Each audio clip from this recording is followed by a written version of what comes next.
তাহলে আজকে আমরা চলবিদ্যুতের 2 নম্বর লেকচার শুরু করলাম। 2 নম্বর লেকচারে আমরা সেদিনকে পড়াইছিলাম হচ্ছে ওহমস ল। ওহমস ল এর কি ছিল যে ভি সমান সমান আই আর।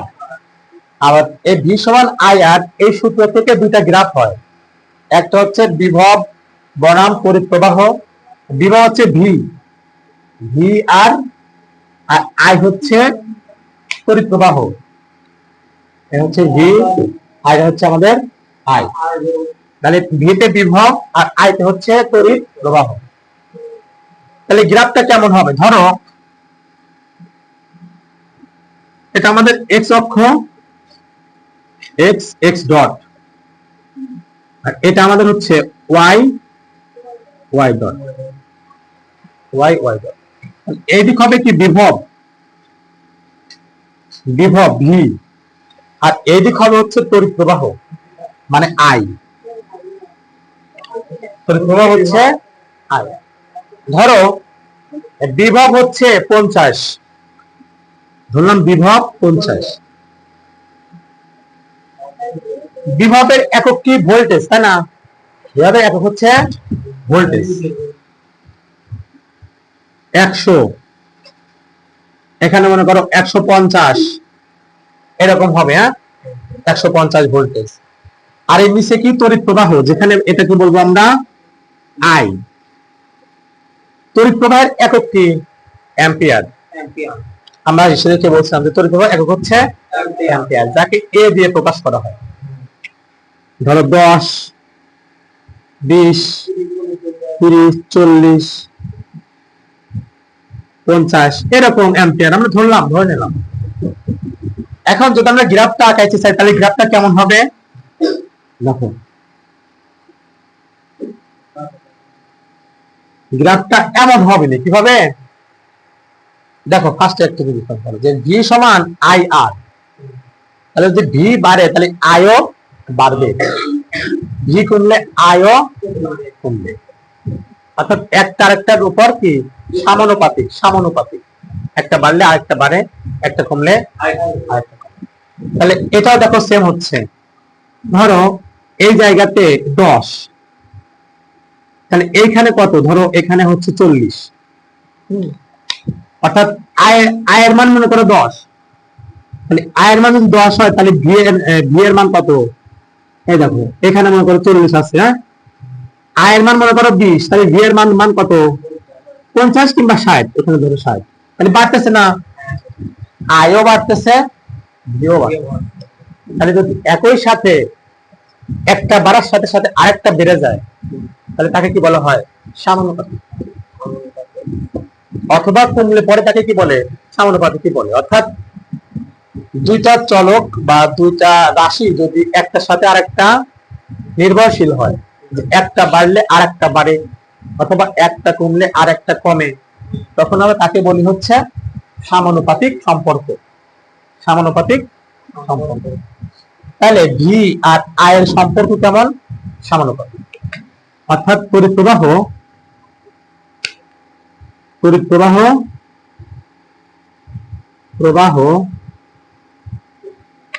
বিভবের সমানুপাতিক, বিভবের সমানুপাতিক। অর্থাৎ আই বাড়লে ভি বাড়ে, আবার আই কমলে ভিও কমবে। দেখো এইটুকু ক্লিয়ার কিনা? যদি কারেন্ট বাড়ে বিভবও বাড়বে, যদি বিভব কমে কারেন্টও কমবে। একটার সাথে আরেকটা সমানুপাতিক সম্পর্ক। এরপরে দেখো আমি আরেকটা জিনিস শিখাই, রোধ। রোধ বনাম তড়িৎ প্রবাহ। তাহলে কার কার সম্পর্ক? রোধ বনাম তড়িৎ প্রবাহ। অর্থাৎ রোধকে কি দিয়ে প্রকাশ করা হয়? আর দিয়ে প্রকাশ করা হয়। তাহলে রোধকে আমরা কি দিয়ে প্রকাশ করতেছি? আর দিয়ে। আর তড়িৎ প্রবাহকে কি দিয়ে প্রকাশ করতেছি? আই। তড়িৎ প্রবাহ হচ্ছে। তাহলে এই সূত্র থেকে একটু আমরা সম্পর্কটা বের করি। দেখো তো এভাবে কাজ যায় কিনা, যে আই সমান ভি ডিভাইডেড আর ভি ডিভাইডেড আর, বলা যায় না এইখান থেকে থেকে আই সমান সমান ভি ডিভাইডেড আর। তাহলে এইবার তুমি লক্ষ্য করো এই আই এর সাথে আর কেমন সম্পর্ক আছে। আই আছে উপরে আর আর কোথায় আছে, নিচে আছে না। তাহলে একটা উপরে আছে আর একটা নিচে আছে, তার মানে জিনিসটা এইরকম মনে করো। ভি থাক, হ্যাঁ, 1 ডিভাইডেড, ধরো ভি নাই, ধরলাম আমরা এটুকু নাই নাই, ধরো এটুকু মনে করো নাই। তাহলে কি আছে, তাহলে ভি আর আর এর মধ্যে সম্পর্ক কেমন, আই আর আর এর মধ্যে সম্পর্ক কেমন, আই উপরে আর আর হচ্ছে কি নিচে। আগেরটা কেমন ছিল, দুইটাই উপরে না, ভি আই, ভি আর আই দুইটাই উপরে ছিল না। এখানে কোনো ভাগ অবস্থায় ছিল নাই, গুণ অবস্থায় ছিল। তাহলে গুণ থাকলে তাকে বলে সমানুপাতিক, আর ভাগ আছে যেহেতু একে বলবো আমরা ব্যস্তানুপাতিক। ব্যস্তানুপাতিক। তাহলে রোধের সাথে তড়িৎ প্রবাহের সম্পর্ক কেমন, ব্যস্তানুপাতিক। তাহলে আপাতত এটুক করো, আমরা এরপরে 2 নাম্বারটা শেখাচ্ছি যে রোধ বনাম তড়িৎ প্রবাহ কিভাবে ব্যস্তানুপাতিক হয় সেটা আমরা করছি। হ্যাঁ, ওকে, তোমরা এটুকু করো আগে। এখন তাহলে আমাদের হচ্ছে রোধ রোধ বনাম তড়িৎ প্রবাহ লেখচিত্র শেখাবো। হ্যাঁ, এটাকে আমি মুছে দিলাম। দেখো একটু ভালো করে শেখা হয় যে রোধকে তো আর দিয়ে প্রকাশ করা হয় আর তড়িৎ প্রবাহকে আই দিয়ে প্রকাশ করা হয়। আমরা বলছি তাহলে দুইটা, আমরা এক্স অক্ষ বরাবর একটা দাগ, ওয়াই অক্ষ বরাবর একটা দাগ। তাহলে এক্স অক্ষ বরাবর এটা দিলাম, ওয়াই অক্ষ বরাবর আমরা এটা দিলাম। যে কোনো একদিকে আমরা হচ্ছে তড়িৎ প্রবাহ ধরি, এই নিচ দিকে তড়িৎ প্রবাহ ধরি। হ্যাঁ, তাহলে এদিক ধরলাম আমরা আই তড়িৎ প্রবাহ, আর এদিক ধরবো কি রোধ, রোধ আর আর আর। হ্যাঁ, ধরলাম। এখন আচ্ছা, রোধ জিনিসটা কি আমরা গজনকে বলছিলাম, রোধ হচ্ছে বাধা, রোধ হচ্ছে বাধা সৃষ্টি করে। তড়িৎ প্রবাহ যাওয়ার সময় যে বাধা প্রাপ্ত হয় সেটাই হচ্ছে রোধ। তাহলে মনে করো আমি 1 কিলোমিটার একটা তার, এখান থেকে 1 কিলোমিটার দূরে একটা তারের কারেন্ট নিব, আবার এখান থেকে ধরো 100 মিটার দূরে কারেন্ট নিব। তাহলে কারেন্টের ভোল্টেজ কোনটা ভালো হবে, 1 কিলোমিটার দূরে না 1 মিটার দূরে? অবশ্যই 1 মিটার দূরে, কারণ যত লম্বা হবে বাধা তত বেশি হবে, আর যত কম হবে বাধা তত কম হবে। তাহলে তাহলে তুমি বুঝে গেলা যে এটার সাথে এটা সম্পর্ক আছে।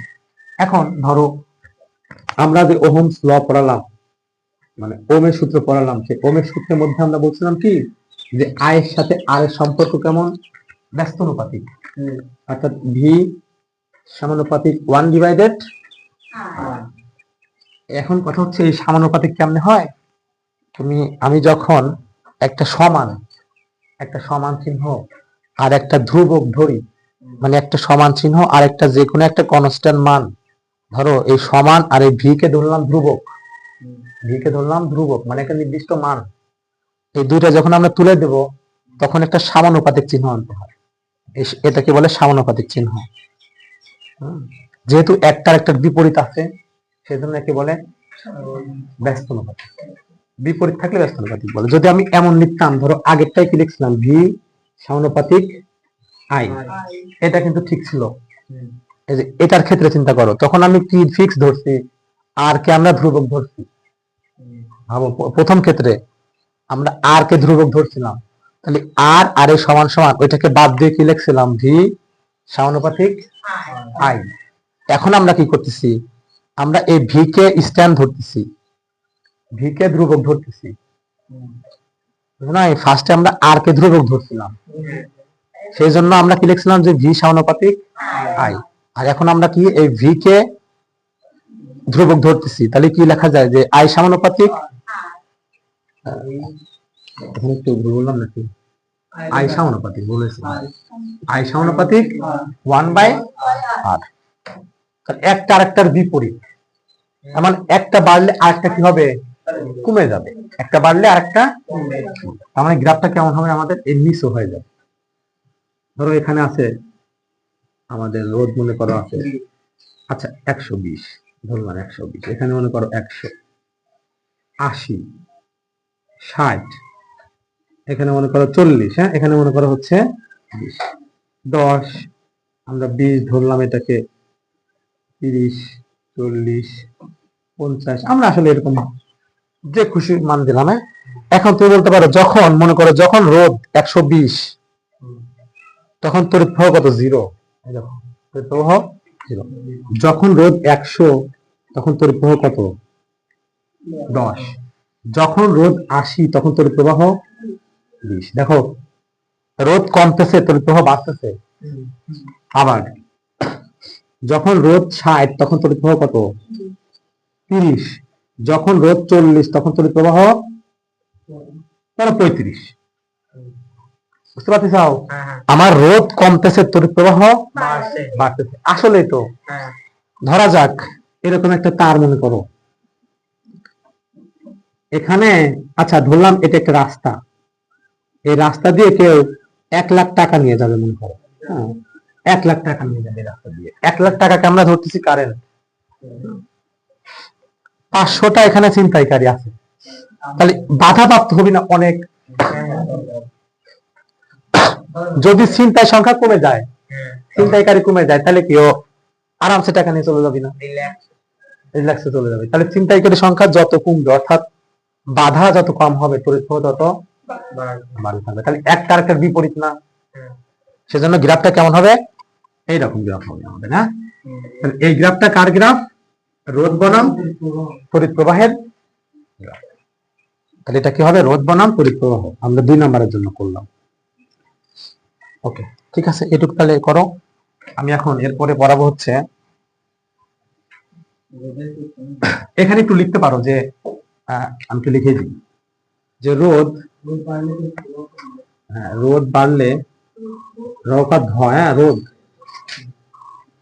রোধ বাড়লে তড়িৎ প্রবাহ কমবে।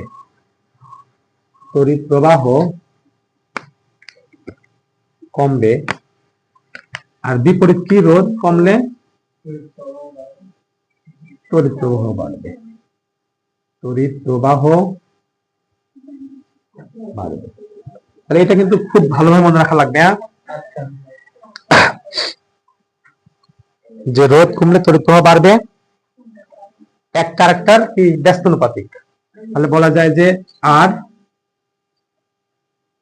ব্যস্তানুপাতিক 1/I, বা I ব্যস্তানুপাতিক 1/R।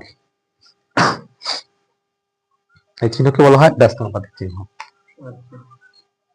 এখন আমরা রোধ সম্পর্কে কিছু বিষয় জানবো, যে রোধ কয়টি বিষয়ের উপর নির্ভর করে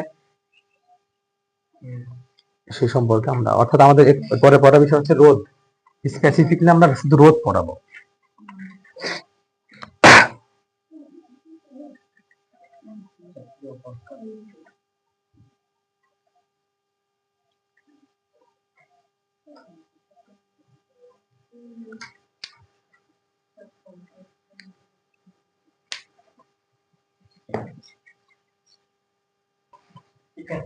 হয়েছে না? ওকে দেখো, তাহলে আমরা এখন হচ্ছে রোধ পড়াচ্ছি।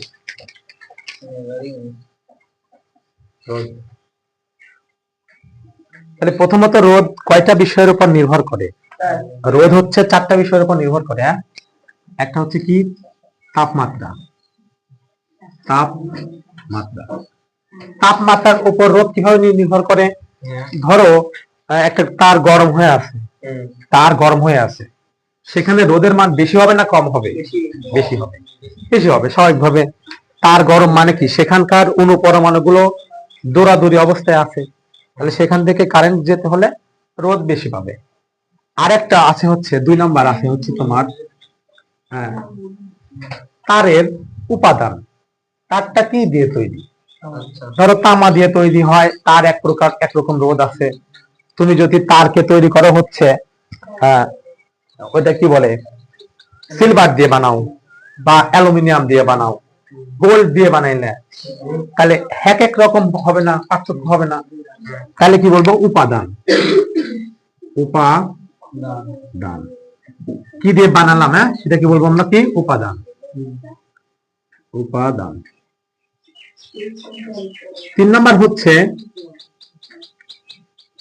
তিন নাম্বার কিসের উপর নির্ভর করবি, তারটা কত লম্বা, তাহলে দৈর্ঘ্য, কিসের দৈর্ঘ্য, দৈর্ঘ্য।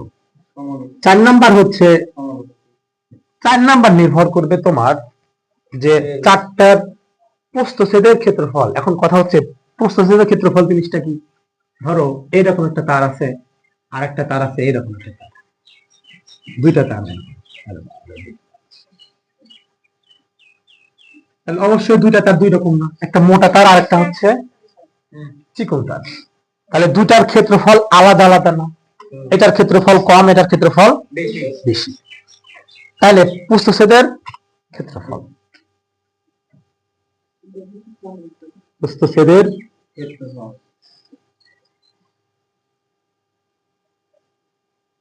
ক্ষেত্রফল।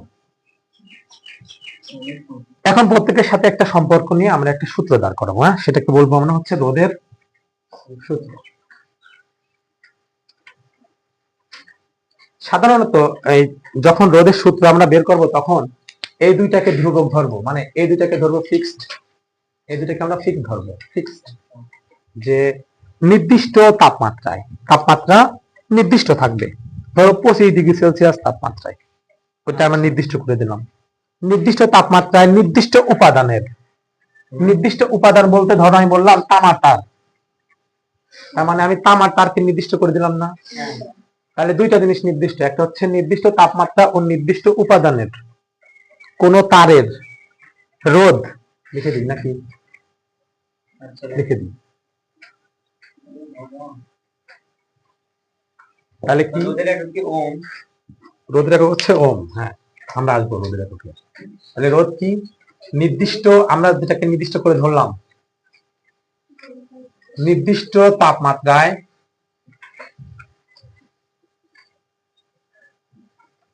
নির্দিষ্ট উপাদানের ও নির্দিষ্ট ও নির্দিষ্ট উপাদানের তারের, তারের রোধ, রোধ দৈর্ঘ্যের সমানুপাতিক, দৈর্ঘ্যের রোধ দৈর্ঘ্যের সমানুপাতিক, দৈর্ঘ্যের সমানুপাতিক। দেখো দৈর্ঘ্যের সমানুপাতিক কথার অর্থ কি, যদি দৈর্ঘ্য বাড়ে রোধ কি হবে, বেড়ে যাবে, দৈর্ঘ্য বাড়লে রোধ বাড়বে, এবং প্রস্থচ্ছেদের ক্ষেত্রফলের ব্যস্ত অনুপাতিক, এবং প্রস্থচ্ছেদের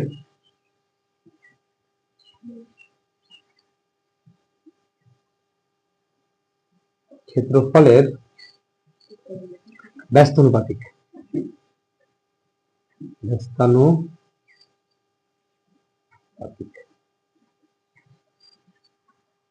তাহলে কিরকম হবে, নির্দিষ্ট তাপমাত্রায় ও নির্দিষ্ট উপাদানের তারের রোধ দৈর্ঘ্যের সমানুপাতিক এবং প্রস্থচ্ছেদের ক্ষেত্রফলের ব্যস্তানুপাতিক। তাহলে রোধকে আমরা কি দিয়ে প্রকাশ করব, আর দিয়ে প্রকাশ করব, আর, আর দৈর্ঘ্যকে কি দিয়ে প্রকাশ করে বলো, এল, আর ক্ষেত্রফলকে প্রকাশ করে এ দিয়ে। তাহলে রোধ আর কার সমানুপাতিক হবে, দৈর্ঘ্যের সমানুপাতিক, আর সমানুপাতিক এল, আর হচ্ছে রোধ দৈর্ঘ্যের সমানুপাতিক। এবারে বলছি ক্ষেত্রফলের ব্যস্তানুপাতিক, আর ব্যস্তানুপাতিক 1/, ক্ষেত্রফল, ক্ষেত্রফল হচ্ছে এ দিয়ে প্রকাশ করছিলাম,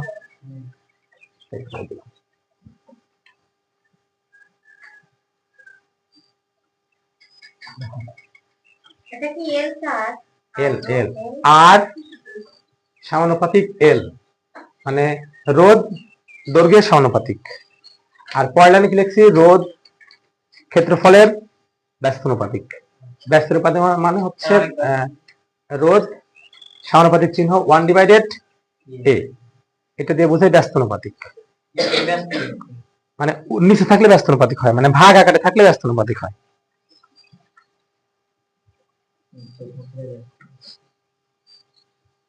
আর উপরে থাকলে সমানুপাতিক। তাহলে এই দুটাকে একসাথে মার্জ করে লিখলে কি হয়, আর সমানুপাতিক এল ডিভাইডেড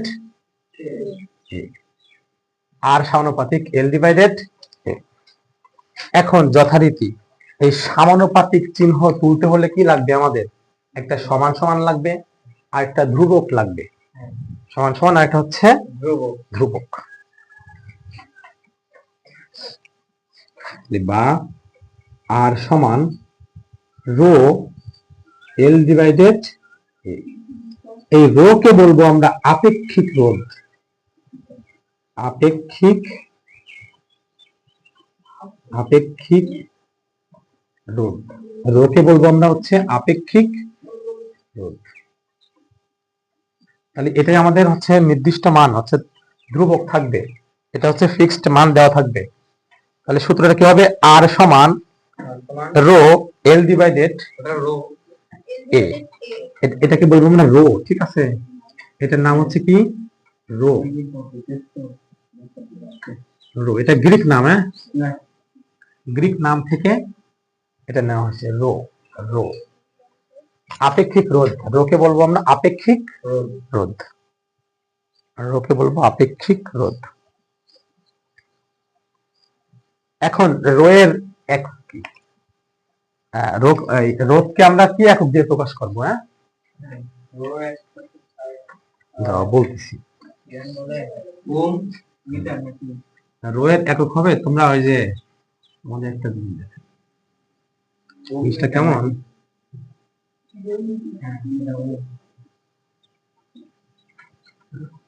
কালকে আমি এক জায়গায় দেখলাম, এটা তোমার অনেকটা কিসের মতো বলো দেখি, এই জিনিসটা অনেকটা কিসের মতো আমি দেখি চাও টিভিতে, টম এন্ড জেরির মধ্যে। টম এন্ড জেরির মধ্যে এটার মধ্যে কে পালায়, জেরি পালায়, জেরির বাড়ি এটা, তাই না? তাহলে এটাকে বলবো আমরা জেরির বাড়ি। তাহলে রো মানে হচ্ছে এই রোধ, রোধের একক হচ্ছে জেরির বাড়ি বা ওম, বলবো আমরা হচ্ছে ওম। তাহলে রোধের একক কিন্তু এটা।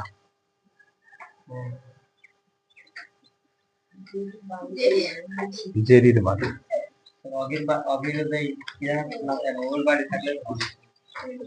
জেরির বাড়ি হচ্ছে ওম।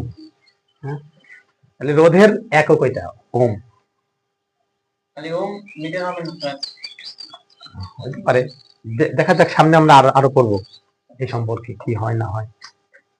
তাহলে আপাতত রোধ কি জানলাম, হ্যাঁ তাহলে রোধ কি, রোধ হচ্ছে কিসের উপর নির্ভর করে, চারটা জিনিসের উপর নির্ভর করে। একটা হচ্ছে তাপমাত্রা, উপাদান, দৈর্ঘ্য, আর হচ্ছে ক্ষেত্রফল। তাহলে মোটা তারে আমি যদি প্রশ্ন করি যে মোটা তারের রোধ বেশি না চিকন তারের রোধ বেশি, সাধারণত হ্যাঁ চিকন তারের রোধ বেশি হয়, মোটা তারের রোধ কম হয়। কারণ আমরা কি দেখলাম যে ক্ষেত্রফল যত বাড়বে রোধ তত কি হবে, কমবে।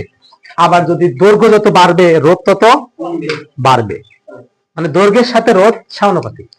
রোধ বাড়লে দৈর্ঘ্য বাড়ে, রোধ কমলে দৈর্ঘ্য কমে যাওয়ার কথা, হ্যাঁ কমে যায়। ওকে, তাহলে রোধটা গেল। এখন আমরা আরো কিছু পড়াই দেখি, সামনে কোন টপিক আছে। রোধের পরে কি ছিল, রোধের পরে কি ছিল,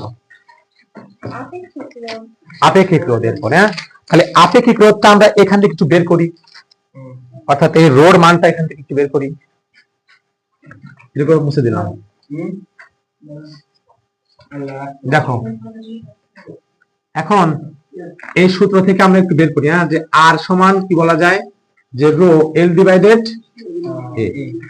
দেখো তো এই রো আর এল গুণ অবস্থায় আছে না, তাহলে আমরা এরকম লিখতে পারি যে আর সমান রো এল ডিভাইডেড এ। আর আর গুণ করলে কি হয়, হ্যাঁ রো এল সমান এ আর, এ আর, এ আর, হ্যাঁ রো এল সমান এ আর, বা রো সমান তাহলে কি হবে নি, এ আর ডিভাইডেড, এ আর ডিভাইডেড এল, এ আর ডিভাইডেড এল। তাহলে রো সমান সমান হবে হচ্ছে এ আর ডিভাইডেড। আপেক্ষিক রোধকে আমরা কিভাবে সংজ্ঞায়িত করতে পারি এখন আমরা এখান থেকে সংজ্ঞায়িত করব। হ্যাঁ, আপেক্ষিক রোধকে আমরা এই সূত্র ধরে সংজ্ঞায়িত করব। একক দৈর্ঘ্যের একক প্রস্থচ্ছেদের ক্ষেত্রফল বিশিষ্ট কোন পরিবাহীর মধ্য দিয়ে প্রবাহিত রোধকে ওই তাপমাত্রায় ওই উপাদানের আপেক্ষিক রোধ বলে। আমি বলে দিচ্ছি। আচ্ছা, আমরা আরেকটু এখানে একটু কাজ করে নিই। আমরা আপেক্ষিক রোধের একটা একক বের করি। হ্যাঁ, এটা একটা একক বের বানাই। কিভাবে বানাবো এককটা? আচ্ছা বলো তো দেখি, এটা কি? এতে কি বুঝাইছি আমরা? ক্ষেত্রফল। ক্ষেত্রফলের একক কি? Metre square. মিটার স্কয়ার, বর্গমিটার। ক্ষেত্রফলের একক হচ্ছে মিটার স্কয়ার বা এম স্কয়ার। আর এটাকে কি বলছিলাম আমরা? জেরির ঘর, ওহমস। আর কি বলছিলাম না? ওম না? ওম বলছিলাম না? ওম বলছিলাম কিন্তু। আর এল, এল মানে কি? দৈর্ঘ্য না? দৈর্ঘ্যের একক কি? মিটার। মানে একটা এম। হ্যাঁ, এখন এম আর এম, একটা এম কাটলে কি হয়? এম বা ওমেগা। এটাকে অনেকে ওমেগাও বলে। হ্যাঁ, omega metre. Omega, omega metre. তাহলে রো এর একক কি বলো? রো এর একক কি? একক হচ্ছে ওমেগা মিটার। ওমেগা মিটার, ওম মিটার। হ্যাঁ, হবে, সব হবে। এটা কিন্তু আমরা একক বের করলাম কিভাবে? সূত্র ধরে এককের মধ্যে আসলাম। পরীক্ষা কিন্তু আসবে। আসবে কি? যে রো এর একক কি? কোন জায়গায়? এ আর এ হচ্ছে কি? ক্ষেত্রফল। ক্ষেত্রফলের একক কি? মিটার, বর্গমিটার। বর্গমিটার, তাহলে মিটার স্কয়ার। তাহলে এম এর পর স্কয়ার হবে। ওকে। আর তে কি? রোধ। রোধের একক কি? ওমেগা বা ওম বা জেরির ঘর। আর এল তে কি? দৈর্ঘ্য বোঝায়। তাহলে দৈর্ঘ্যের একক কি? মিটার, ওই জন্য এম। এখন আমি কি করলাম? একটা এম কেটে গেল, উপরে একটা এম থাকে, সেই এম আর এই ওমেগা। তাহলে এটা কার একক হইল? আপেক্ষিক রোধের একক। আপেক্ষিক রোধের একক। আপেক্ষিক রোধের একক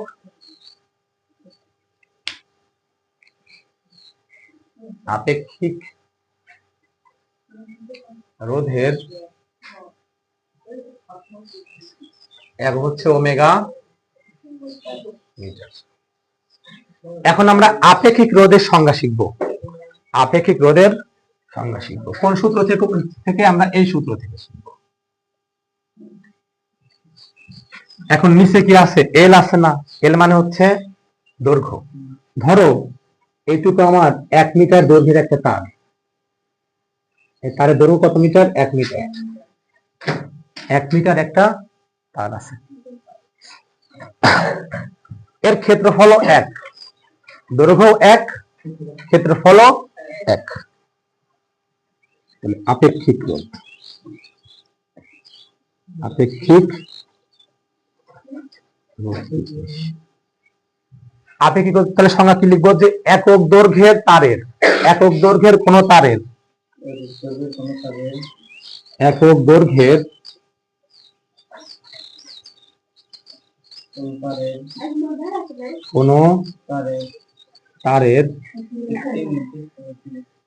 একক দৈর্ঘ্যের কোন তারের একটি নির্দিষ্ট তাপমাত্রায় ও নির্দিষ্ট উপাদানের, নির্দিষ্ট তাপমাত্রায় একটি নির্দিষ্ট তাপমাত্রায়,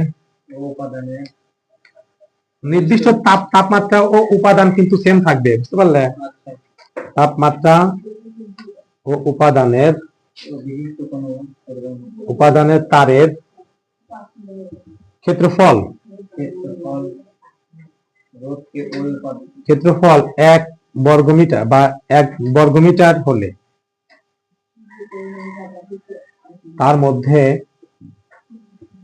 যে রোধ সৃষ্টি হয়, যে রোধ সৃষ্টি হয় তাই আপেক্ষিক